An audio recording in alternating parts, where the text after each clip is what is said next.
You're listening to episode 63 of the Journey to Launch podcast. Journeyer profile, Lynn Amores, and how a massive stroke almost derailed her path to FI. T-minus 10 seconds. Welcome to the Journey to Launch podcast with your host, Jamila Souffrant. As a money expert who walks her talk, she helps brave journeyers like you get out of debt, save, invest, and build real wealth. Join her on the journey to launch to financial freedom in 5, 4, 3, 2, 1. Hey, journeyers. Welcome back to another episode of the Journey to Launch podcast. We're at episode 63, and I am bringing you a new feature to the podcast. This episode is going to be featuring a journeyer just like yourself. So this is my first journeyer profile interview. And basically what that means is that I am actually interviewing someone in the Journey to Launch community. So someone who's just like you, who is on the path. They have not necessarily reached FI, financial independence, just yet, but they have a story to share. They have something that I think may relate to someone listening. And if you haven't realized already, so I know I love to bring on different types of people, and sometimes they're like polarizing, like opposites, right? Like one interview, I'm talking to someone who is spending money on a Rolex, they're saving up to do that. And then another interview, I may be talking to, and I have talked to people who are super frugal, who would never want to even buy an expensive watch. But I love being able to talk to different types of people who are doing different things that works for them. Because I really do feel like the journey to financial independence is unique, and it's going to be different for all of us. And it's okay if it looks different. It's okay if your path is different than your neighbors or someone else. And so I really wanted to be able to bring on just everyday people, because sometimes you just need to maybe hear from someone who you can relate to, maybe someone who doesn't have it all figured out and is still on the path. And so that's what I'm bringing you with this series. I really hope you guys enjoy it. If you enjoy it, I'll continue to do more of it. And so let me know what you think of this.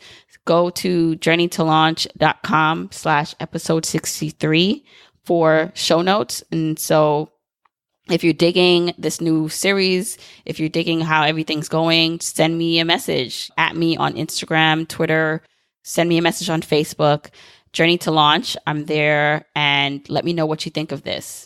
So this profile is going to be about Lynn Amores. Lynn is someone who has been a great member of the community, the Journey to Launch community. She actually signed up to a couple of the things I did. So I remember first took my budgeting bootcamp class, and then she signed up to my group coaching class that I did.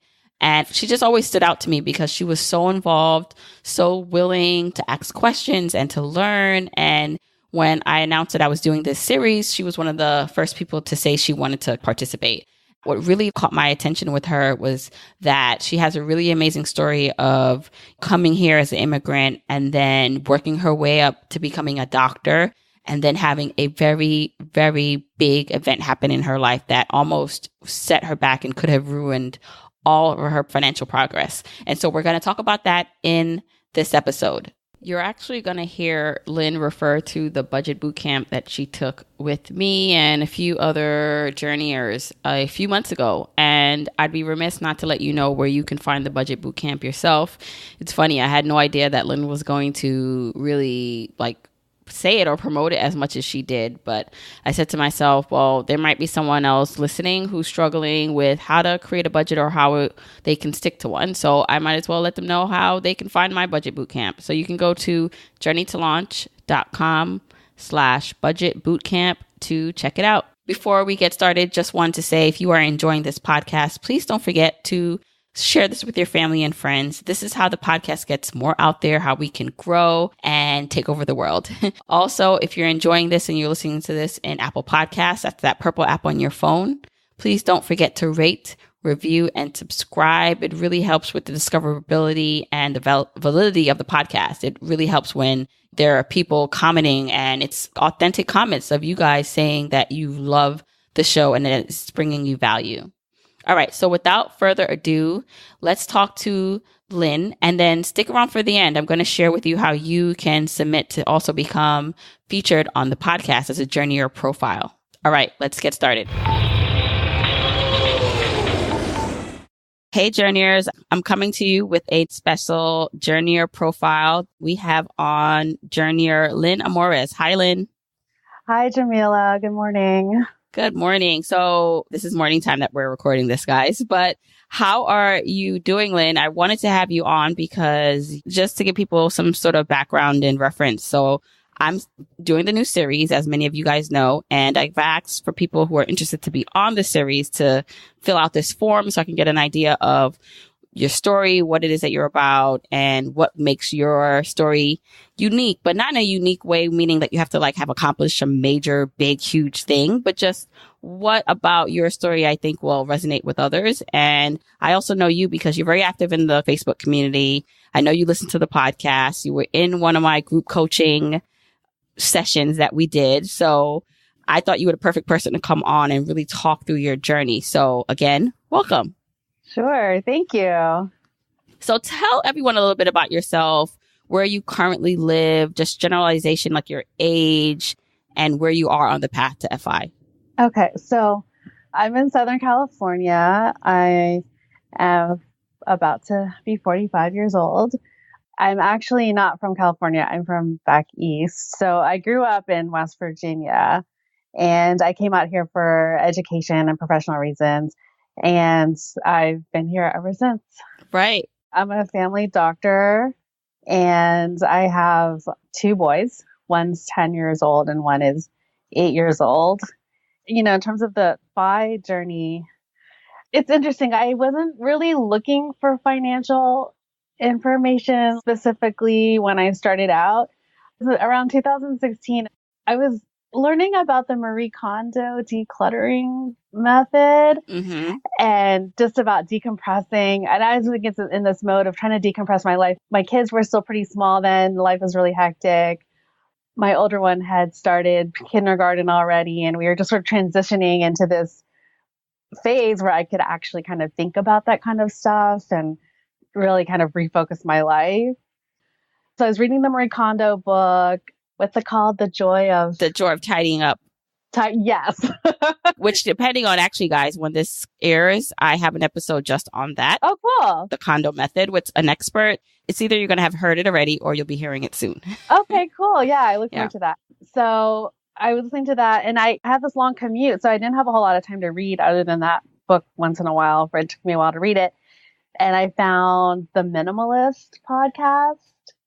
And I was hooked. I was hooked on that. I was listening to it every day, twice a day for a while. I was listening to an episode where they talked about financial decluttering or something like that. I don't remember which podcast or which blog they mentioned. It might have been Mr. Money Mustache or one of these blogs that have been around for a really long time. And so I kind of looked into that. And then I just started poking around on the podcast app and I found your podcast, Jamila. So I've listened to every episode of yours, and there were a few other ones that I really like. One of them was Choose FI. I still listen to that one a lot too. And so I really started kind of taking this FI thing seriously. Well, first of all, being a family in an expensive place to live, I'm constantly having to find ways to cut spending here, there, and everywhere else. And then I think I was listening to your podcast, and I looked at your blog. I think you had mentioned on your podcast that you had that budget boot camp. Yeah, so it probably was the budget boot camp or one of the things. Yes. And I had never really done anything like that before. I had read about budgeting, but I felt like I really needed someone almost like you offered, like a course or something like that. So then I looked into it and I thought, oh, I think this will really help me. And so I took your course and it was awesome. I devoured it. I did all the things. I did all the write down everything you spend and look at the look back, right? The 3-month look back. Oh my goodness. So that was eye opening. That was so helpful. And I just kind of learned how to systematize it for myself. We're going to get more into kind of where you are now, but I find it interesting. So you live in Southern California. You're a doctor. You slipped that in. So high profession. I'm assuming that you have debt because of this, because of your degree, or have you paid that off? Yes. So I do. Compared to most graduates, it's a very small amount, but it's something that I still think about a lot and I want to pay it off. So I went to a state school, and I knew when I was applying for medical schools that if you go to medical school in state, meaning where you're a resident of that state, the cost is significantly lower than if you were to go out of state, whether you were going to an out of state private school or an out of state public school, by tens of thousands of dollars per year. And part of me thought, well, if I'm going to be doing this doctor thing, and if I'm going to try to really make something out of all these years of studying and having a good income, I don't want a big chunk of my income to go back to paying my loan, something in the past. I didn't want something like that to feel like it was holding me back. And I didn't really have any big sort of schemes in terms of, what I'm going to do with this money when I'm a doctor. I just didn't want to have to deal with that. Mm-hmm. And I hadn't really researched much, but I just had this, I guess it was my intuition. And then that was confirmed because fast forward to 7-8 years later, when I was graduating from residency, I was talking to a friend of mine who she had gone to private schools, both for her undergraduate, for college, and for medical school. And she was looking at having to pay back $2,000 a month in student loans. Right. So I think that I had that hunch going into it. So you just knew that you didn't want to. So it's really smart, and a good tip for anyone who's looking into maybe this profession is to go to an in-state school, because it's going to be a lot less in terms of if you go somewhere else. So, yes. Okay, you still have debt, but not as much as you would have had if you weren't as smart about it, right? Oh, no. It's probably like the amount of having a nice car. Right. Versus having a house, paying off a house. But the reason, I guess, is that you still felt, even though you're a doctor and your student loan debt wasn't that high, you still felt like you could be doing more with your finances.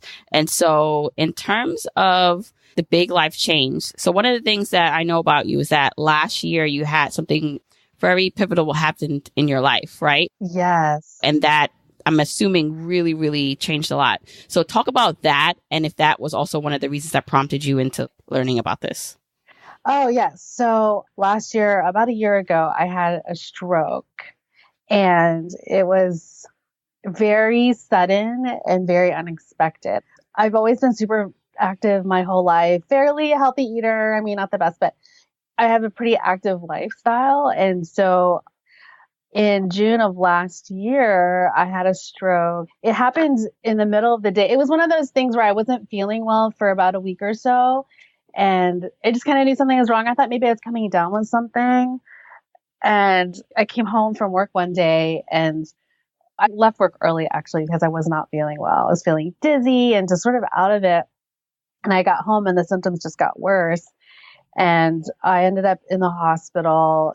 A couple of days later, they had diagnosed that I'd had a stroke. And we were all shocked because I literally, the only times I'd ever been hospitalized were when I had my kids and one minor surgery. But what they eventually figured out was that I had a hole in my heart that I didn't know about. Wow. It was a congenital heart thing. And I also had blood clots on my legs that I didn't know about. And that combined with the hole, the clot went up to my brain, but the symptoms were very subtle. So it took a while to diagnose. But that was all a big shock because I was hospitalized. I was in the ICU for about 10 days. And thank God everything worked out. I had amazing doctors, so much support from my friends and family, and I got better. And I spent a lot of that time because I wasn't able to go back to work. So I spent a lot of that time just sort of thinking about, okay, what's happening with our finances and what do I want to do in the future? To take a little pause, thank God you're okay. There's so many thoughts rushing to me right now, but one of them is that you're a doctor. We didn't mention this, but you are trained in family practice. That's right. So you're a family doctor. Yes. And the symptoms that you were having were so small that you didn't even notice it. So you being a doctor that understands the body and health did not even realize this was happening to you until it was almost, it's not too late because you're here, but it was late to the point where something had to happen. So it's kind of scary for us lay people who are not doctors, who don't maybe know as much as you about the body and how things work, about our own health. And then, of course, put that on top of probably you realizing how short life is. And you have family, you have friends that you want to be around. And then this idea of, okay, my finances, how do my finances work into this where I want to be financially free and independent should I not be able to work anymore? So I know that was a lot, but those are all the thoughts that started rushing to me. Oh, absolutely. Yeah. I mean, there's two things to that. First of all, after it happened and I started to kind of come back to feeling a little bit more like I could think about this kind of stuff. Absolutely. I had already started learning about financial independence. And so once that happened to me, I thought, okay, there are real reasons for wanting to go on the path to financial independence. And I lived through it, right? I had this major life altering event that made me realize, oh, well, I may not be able to go back to work the way I used to work, but do I really want to do that anyway? I mean, because it's so time consuming and so energy consuming. And I was not free to travel maybe. And I don't mean travel like world travel, fabulous places, but maybe just to go visit relatives because all our relatives are all, and our closest friends are very far flung, like other parts of the country, other countries. And when I was working their usual hours and I had the salaried positions, like it was really hard to engineer a lot of that. I would have these times where I thought, well, wow, I have the money to do this. I have the money to do that. I have the money to travel. I'm so fortunate that I can get to do these things. But then in some ways, sometimes I felt like it was a little bit of a trap. I mean, that sounds sort of cliched, but after this stroke happened, it got me thinking like, well, how much of this do I want to reincorporate into my life? And how do I stay on the path to financial independence so that I can have a little bit more freedom? And also being midlife, being a midlife person, thinking, well, what have I done so far and where do I take things from here? Right. That's great insight. And now I'm wondering in terms of since you found FI, so it's been a while now, what have you done and what kind of strides have you made in your finances to get you closer to where you want to be? Well, actually, I think there were things that I had done before I even knew about financial independence that really helped me. So back when I was still in training and trying to prepare myself mentally for making money, because, when you're in training, you make $0. I think at one point I had calculated it to how much we were paid and how many hours we worked per week. And it came out to like $6 per hour during trainings. Well, there's going to be major shifts in my life. I'm going to end up making potentially six figures. I need to buckle down and learn about finances and how this stuff works. Because my family growing up, we didn't talk much about finances. And you immigrated here from the Philippines, right? Yes, my parents did. And, and they were both professionals. And so we didn't talk very much about finances, and partly because we were very comfortable. Like my parents both came here as professionals. Sure, we struggled like most immigrant families, but we never had to worry about how we were going to pay for school. We went to private schools, my brother, my sister, and I, all of that, all through college. So we didn't really talk much about finances. And I didn't get much of a financial education. So I started reading all the books like Susie Orman and Jean Chatzky and all those people, whatever I could find at the library that really sort of caught my attention. And so I remember, I think I had read a small book about insurance. Mm-hmm. And there was a chapter about disability insurance. So I thought, well, I don't know what that is, but that sounds like a good idea. Because I remember thinking to myself, okay, probably nothing will happen to me. We all think nothing can happen to us, right? But in the case that something does, I don't want to be struggling after all these years of studying and becoming a high earner. And not just that, not just the money, but also just thinking I put all this time and energy and sacrifice into becoming a doctor when all my friends were in their 20s and they were all like having fun running around New York City and doing all the fun things and going out. Like I didn't do any of that. I was in medical school. And so I'm thinking, well, I put a lot into this, so I need to really do what I can to protect my investment because I really thought of it as an investment. I've invested that time and I invested into my education and my expertise and my knowledge. So I found a disability insurance agent. This was way before your stroke, right? This was before I even finished like just as I was finishing residency. That was in 2003. So that was a really long time ago. I signed up for it, paid for it monthly, never really thought about it. Hardly ever talked to my agent, who now is one of my close friends after all of this has happened.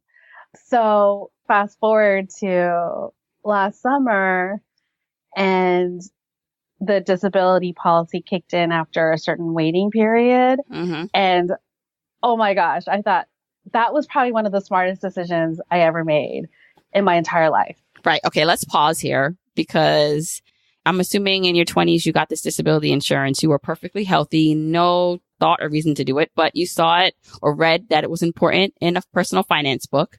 You just got it. And that one move really helped secure and protect your family once you had this major medical event happen to you. So now I'm thinking, I'd have to even look. I don't even know if I have disability insurance. I have insurance, but now I'm just curious. So let's just talk about that a bit, because I think this is something that a lot of people can then now go look into for themselves, even if they think they're perfectly healthy, to make sure. So you can have just regular insurance, like life insurance, health insurance, but it doesn't mean that you're covered for any disability stuff, right? So make sure you're looking at your policies. And if it does not have something like a disability portion, that you get one. And I'm assuming, I don't know if you remember how much it was a month. Do you know? For you, I know it's going to be different for everyone. Yeah. So for me, it was around $250 a month. So it's like a car payment, if that. And at the time I didn't have a car payment. So I thought, well, I can handle that. I mean, $250 a month, and I'm going to be making somewhere around 5 figures a month as a full-fledged doctor. So I said, sure, I'll sign up for it. And this is the thing, is that I believe most employers, I think if they're above a certain size, and I don't know if there's any sort of rules or regulations about if employers have to provide disability insurance, but a lot of them do. And I know my first job that they had a disability policy, and I knew to kind of look at it because I knew already what disability insurance was. And I just remember, I don't remember the exact details, but I remember it being really slim. When you look at a disability policy, one of the main factors is what percentage of your regular income does it replace if you become disabled. Right. So I remember my work policy might have been appropriate for like an entry level worker, or I don't remember if it was like a set amount or a percentage, but I remember thinking, oh, well, if I were to become disabled and I was down to that percentage of my usual income, that's going to be really hard. Right. Even like $250 for some people, $250 a month is a lot of money. So do you think it was that high because they were looking at your potential salary? So for you, it was more money versus like maybe a teacher or someone who's not earning as much? Yeah, I think the policy that you signed up for might be more, you might be able to adjust for what your income is, but it has to be some sort of calculation or something that they do. I didn't get the details on that, but I know that when I decided to sign up for it, it replaces, I want to say around 60% of my income. So when you were out, when you had to start drawing down on it, it helped cover your family while you couldn't work. Absolutely. Yeah. I mean, we actually were saving money still. Last summer in our FI journey, we were in a paying down. We had consumer debt, like credit card debt. And so we were paying that down because I hadn't taken any budgeting classes yet. So we had some consumer debt, and most of that was travel and stuff like that. But now I know not to do that because I know what a sinking fund is, because I learned that from your class too. So we had some consumer debt. We were really close to paying that off. And then the stroke happened. And then we had a pretty good cushion of savings. I mean, not a lot, but good. And then I took your budget boot camp about 4 months after the stroke, because I was able to listen and learn and all that. And I learned how to budget. And then we ended up paying off everything. So we have no credit card, none of that. The only debt we have is our mortgage and my student loan, which is low 5 figures. Right. So what does FI look for you? Like, do you know at what point for you would reach FI and how long it's going to take you? I don't know the exact numbers. So my husband, and I haven't talked about what he does. He works in public service, generally public services, and he has a pension, and he's had it since he was in his 20s. And I think there's some sort of calculation, the number of years served times something else. So when I looked recently at what our monthly income would be from that, and then what we have saved up from our retirement honestly, I think that we could potentially retire. I think we've reached our FI number. Is that what it's called? Yeah. Yeah, I should know this. Right. And somewhere between 7 to 12 years. 7 to 12 years. I mean, that's excellent. I mean, in terms of just starting to understand and know, because a lot of people don't know what their FI number is or at what point they are going to reach it. And for you, though, you feel like in 7 to 12 years, combined with your husband's pension and then your money saved up, that you two could both walk away from actively working. Right. Yeah. And we could do things that we've been wanting to do, I guess. And I think for me, especially now, it's almost as if this is starting sooner. Does that make sense? Mm-hmm. Because I'm not able to go back to traditional clinical medicine where you're in clinic 5 days a week for anywhere from 10 to however many hours.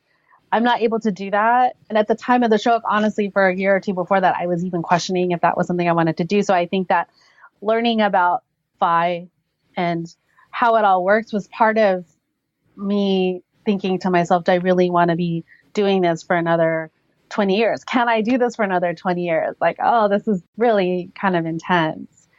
And I have a lot of other interests anyway. So I thought, well, how can I cut back on my clinical practice so that I can have more time and energy in my life to incorporate other things? So I think that sort of drew me towards the FI community and the FI path.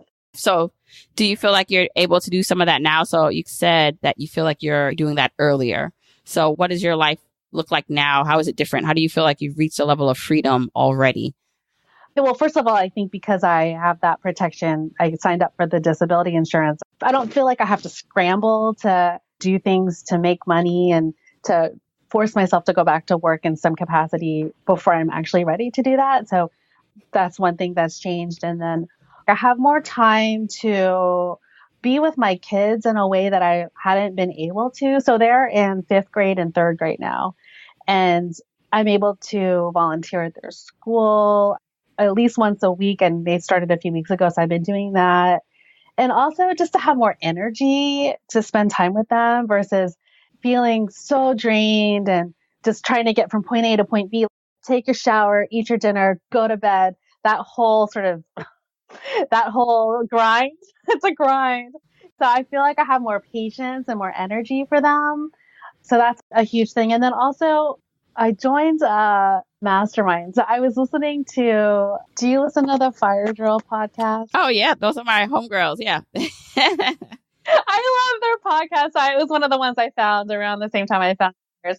And they do these masterminds on how to start an Etsy shop. And there's another one about blogging. So one of their episodes I had listened to when I was recovering from my stroke was about this woman who started a business selling printable planner supplies. So planners, she sold planners. Mm-hmm. Yeah, so stationery stuff. And so it was printables. And I really like that stuff. I love stationery and I'm really into writing things down. And I have like a million different planners. And I thought, well, that sounds kind of cool. I could see myself trying something like that. So she was on their podcast and then they started masterminds on how to do that. So I completed that.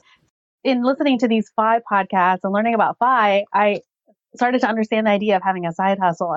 And so I thought, well, this would be the perfect side hustle because I'm at home. I'm recovering from a stroke. I don't have to go driving all around doing things for work. I could do this from home. So I took the course and so I started my shop, my Etsy shop. Nice. Mm-hmm. A month ago. That kind of stuff. Like when I was working in clinic. You didn't have time for that, right? Oh, no. So you're not actively working. Is the plan to go back to some sort of active clinical work, or are you going to then now pursue maybe the side hustle and other things? What do you think you're going to end up doing? I think I want to do a mix, kind of a combination as much as I can fit in. I do want to eventually go back to patient care, not in the same sort of capacity and energy output that I was doing before. Medicine is changing so much, and I feel like there's different ways to practice medicine that are coming up in terms of, I think one example might be virtual medicine. So I might want to do something like that, maybe even start my own virtual practice or almost like a group membership type of thing, like a membership practice that could be both local and virtual. Right. Similar to like what you did with the mastermind, the personal finance mastermind. Right. Right. For medical issues, and not as like people's primary doctor, but more sort of as a consultant for patients for health. Right. I'm hearing that because you started on this journey, and this is what I tell everyone, that why, again, I think everyone should be on this journey, is not just the end FI date. That's 7, 12, 20, whatever years from now. It's all the progress and things that open up for you while you're on the journey. So because you understand how to budget and you paid off all your debt and you're in a good place financially, and on top of that now, you have the wherewithal to start exploring other parts of what you're interested in. So side hustling, and you're slowing down to enjoy life. Your life is so much more improved. It puts you in such a better place to be happy today on your journey. Yes. Yes, that's so true. I mean, I think that if I hadn't learned the 5 things that I learned from podcasts like yours, or from just reading what I read on it, reading the books, I think that I would be in a real panic mode. Do you know what I mean? Like, especially after the stroke, I would have thought, oh my gosh, we're now down to living off of one salary, and how are we going to pay for X, Y, and Z? I mean, sure, there's still worries like, oh, we're not going to save. I always worry about saving for college. Like, are we going to get a little off track on our college savings and things like that? But it's not with the same sense of panic, I guess, that would happen had I not had the protection of having the disability insurance. And it does replace some income, but I think in a lot of ways it also just buys you time. It bought me time. Right. What now would you say to people listening, journeyers, other people who are wanting to get further ahead on their journey, to feel that they also are making some progress? Any insight, any lessons learned that you can share? Oh, absolutely. I would say budget every single day. If you have the time, even if it's 5 minutes, budget, meaning you don't have to sit down and make this whole big plan every day, but write it down. For me, especially after I took your budget boot camp, I started writing down everything in my notebook or my planner, writing down my daily expenses after I did the 3-month look back to see where everything was going. And I think that's an important part of the process too. It's like, look at your habits and look at where you're spending, and look at the ways that you're losing your money in a way that you're not even intending to. Like, be intentional about it. Because I think if you, like, after I did that 3-month look back, I thought, wow, well, we weren't even thinking about the value of our money when we were spending the money on X, Y, and Z. But after I did that, and then I started saying, okay, well, then let's shift things a little bit. Let's spend a little bit less here, a little bit less there. Let's continue spending this on that. And then I started writing it down and doing the active budgeting. I mean, we saved thousands of dollars. I think I told you this. Like, we went from spending insane amounts of money that I don't even, it just makes me cringe thinking about it. I think we cut our expenses by 25 to 30%. And that saved us thousands of dollars. So that would be my number one thing, is to budget, learn how to budget. And if it doesn't seem to work for you the first time around, find different ways, find different people to teach it to you, find different books, podcasts, take a course. The other thing I would say is to have all the insurance you are supposed to have. I mean, everybody knows about health insurance. For me, especially being a doctor and seeing how people's lives are affected when they don't have health insurance, I would say that's the number one thing, because your health is your wealth. Is that a saying? I think it's a thing. Your health. I think it is. I've heard that. Yes. if not, it is now. Your health is your wealth. Right. Yes, it's so true. So have that. Do whatever it takes to have health insurance. And of course, if you have a family, life insurance, because if something were to happen to you, you wouldn't want your children and anyone else who depends on you, you wouldn't want them to suffer. And then, of course, if anything were to happen to you, just think to yourself, if I were to become disabled or unable to work for any period, any length of time, for months or years, how much of our income would we lose, and would we be able to live without that? And if you don't think you could live without that income, then definitely I think disability insurance is a good idea. It's a great idea. Oh my gosh. So I'm just loving your tips, and I think a lot of people will benefit from this. And I just want to thank you again for coming on, Lynn. So Lynn is an active member in the Facebook community also. So after you listen to this, if you want to connect more with Lynn, just hop into the Facebook group, journeytolaunch.com/community, to learn more about Lynn or to ask her questions if maybe you have some questions. And then also, Lynn, I'm going to link your Etsy shop in there. So awesome. If they like planner stuff, they can check it out. So again, thanks so much, Lynn, for coming on. I really appreciate you sharing your story. Thank you, Jamila. This has been great. Thank you for everything that you've done. You've taught me so much, and I'm sure thousands of people are learning a lot from you too. I hope you enjoyed that episode with Lynn, my first Journeyer Profile released episode. Again, if you are digging this, if you want to see more of it, let me know. Trust me, I'm looking at all your comments, your feedback. And if you want to see more, I'll continue doing more of it. Again, if you're looking to check out the budget bootcamp that Lynn referred to throughout the episode, you can go to journeytolaunch.com/budget bootcamp.